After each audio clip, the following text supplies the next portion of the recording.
Друзья, всем большой привет! Сегодня я расскажу вам о том, кто и когда придумал знаменитый швейцарский армейский нож, а также вы узнаете его историю и любопытные факты о нем. Сегодня во всем мире существует только две торговые марки, которые по праву могут называть свою продукцию швейцарский армейский нож – Victorinox и Wenger, причем сегодня они одна компания, а вот более 100 лет назад это были конкурирующие между собой фирмы. Более века тому назад эти два бренда получили право поставлять свою продукцию швейцарской армии. Victorinox с 1891 года, а Wenger, в те годы компания называлась Поль Боша и Си, с 1893 года. История создания этих знаменитых ножей, ныне известных по всему миру и по достоинству оцененных миллионами довольных владельцев, началась еще в 80-е годы 19 века. Как уже было упомянуто, она неразрывно связана с компаниями Victorinox и Wenger. В 1884 году швейцарский изобретатель-предприниматель Карл Эльзенер создает свой первый бизнес по производству ножей и хирургического инструмента при активной поддержке своей матери Виктории. Новая компания Эльзенер разместилась в городе Ибахе, что в швейцарском кантоне Швиц. Именно этот талантливый швейцарец считается прародителем и основным идеологом популяризации знаменитого швейцарского армейского ножа. Начиная с 1886 года, в комплект обязательного снаряжения каждого солдата швейцарской армии входит однолезвийный складной нож. Несмотря на вполне развитое по меркам тому времени производство ножей, швейцарские мастера не могли обеспечить массовые поставки их в действующую армию. По этой причине первые ножи для нужд военных производились в Германии, на фабриках города Золлинген. После принятия на вооружение новой винтовки Шмидт-Рубин в 1889 году, для разборки которой была необходима отвертка, перед армейским руководством остро встал вопрос о создании комбинированного инструмента, в котором бы соединились карманный складной нож и отвертка. В 1891 году разработкой такого универсального ножа и занялся Карл Эльзенер, который вознамерился превзойти немецких мастеров и оснастить армию ножами именно швейцарского производства. С этой целью в том же году он основывает Ассоциацию швейцарских ножовщиков и начинает работу над предшественником современного швейцарского армейского ножа, которому дал незамысловатое имя «солдатский нож». Первый изготовленный Эльзенером прототип имел деревянную рукоятку и был оснащен клинком, отверткой, открывалкой для консервов и шилом. Данная модель была одобрена швейцарской армией, закуплена и успешно применена на практике, однако изобретатель не остановился на достигнутом и продолжал усовершенствование своего детища. В 1893 году, на 2 года позже Эльзенера, другая швейцарская компания по производству столовых приборов Поль Боша и Си, которая позже стала называться Wenger, также получила свой первый контракт от швейцарских военных на производство ножей, поставив в войска модель 1890. В 1895 году группа предпринимателей из города Делимон приобрела компанию Поля Боша. В 1897 году ее генеральным директором становится Теодор Венгер, который в 1900 году организовывает строительство нового завода в Куртетеле, а также добивается объединения нескольких крупных производителей столовых приборов и посуды в одно мощное предприятие под названием Wenger & Си. Примечательно, что он оставался бессменным руководителем компании более 40 лет. В 1896 году, после 5 лет напряженной работы, Карл Эльзенер создает новый нож для армии, у которого уже с каждой стороны было по клинку. Специальный пружинный механизм удерживал их, при этом одна и та же пружина удерживала оба клинка, что являлось на то время интересным нововведением. Подобная конструкция позволила удвоить количество инструментов, встроенных в нож. Кроме второго клинка, Эльзенер встроил в новую модель еще и штопор. Дальнейшая работа завершилась появлением на свет уже более элегантной модели армейского ножа для офицерского состава, которая была оснащена вторым маленьким лезвием и более удобным штопором. Данная конструкция и дизайн были официально утверждены 12 июня 1897 года, и именно эту дату принято считать днем рождения настоящего швейцарского армейского ножа.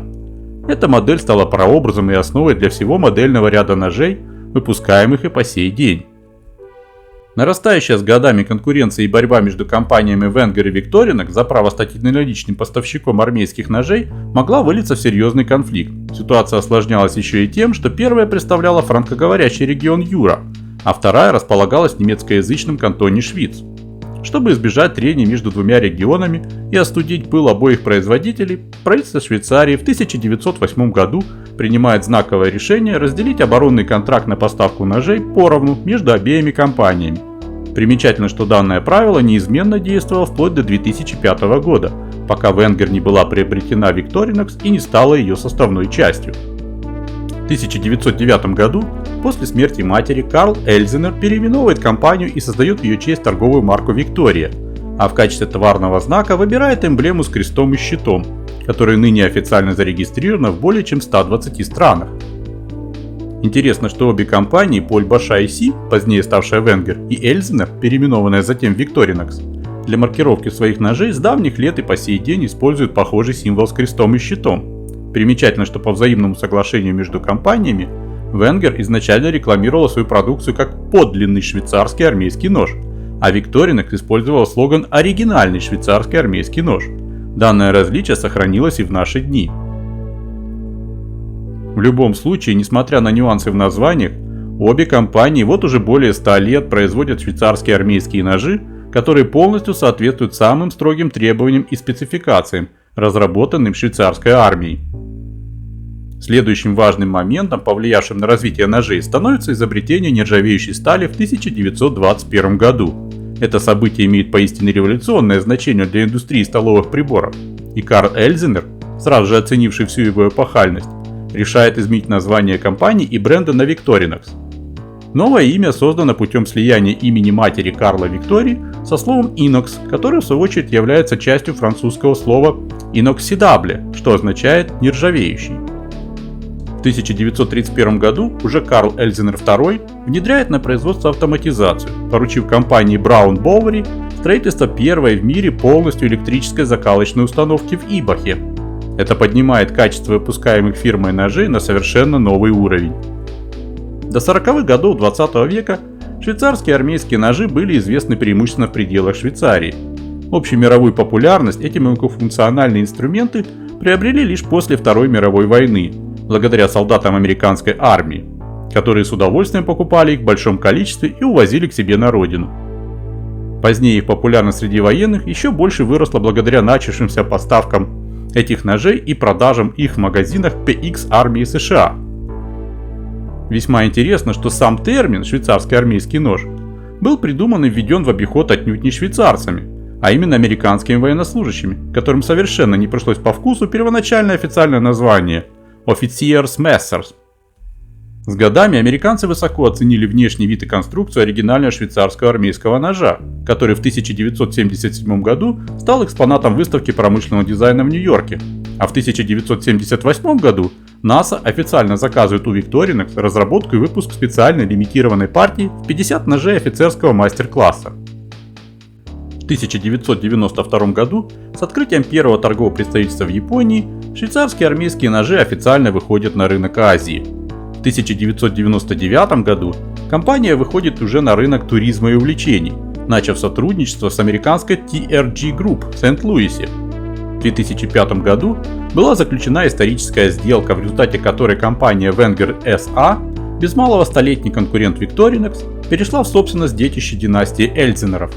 На сегодняшний день Wenger является независимой дочерней компанией с сохранением бренда и отдельного производства. Однако с 2013 года этот ножевой бренд входит в общую линейку производимой компанией Victorinox продукции.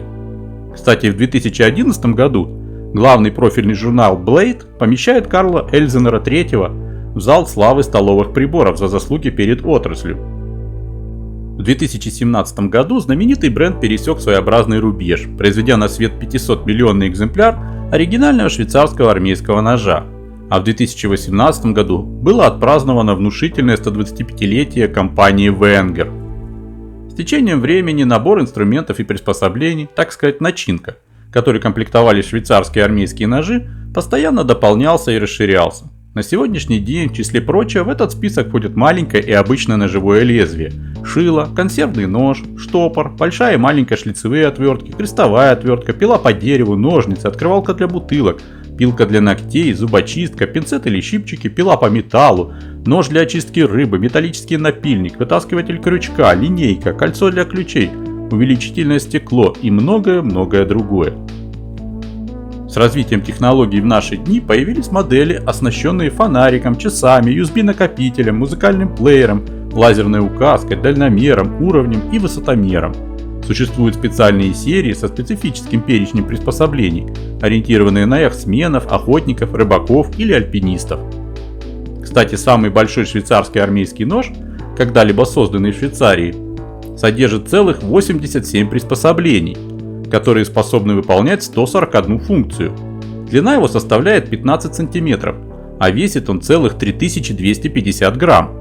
Этот внушительный мультифункциональный комплект формата XXL носит название Wenger 16999 Giant Knife и был создан с целью совместить в одной модели абсолютно все инструменты, предлагаемые компанией Wenger. Модель собирается вручную двумя мастерами и включает в себя 14 лезвий, 3 вида плоскогубцев, множество отверток, всевозможных пил, ключей самых разных типов и размеров и многое другое, в том числе такие интересные приспособления, как ножницы для сигар, ключ для велосипедной цепи, лазерная указка, специальные инструменты для гольфа, лупу, кусачки для ногтей и компас. Судьи комитета книги рекордов Гиннесса присудили этому ножу титул самого многофункционального карманного ножа в мире. Друзья, если вам понравилось это видео, обязательно поддержите его лайком и комментарием или поделитесь им с другими. Особая признательность тем, кто решит стать подписчиком нашего канала. Всем удачи и большое спасибо за просмотр.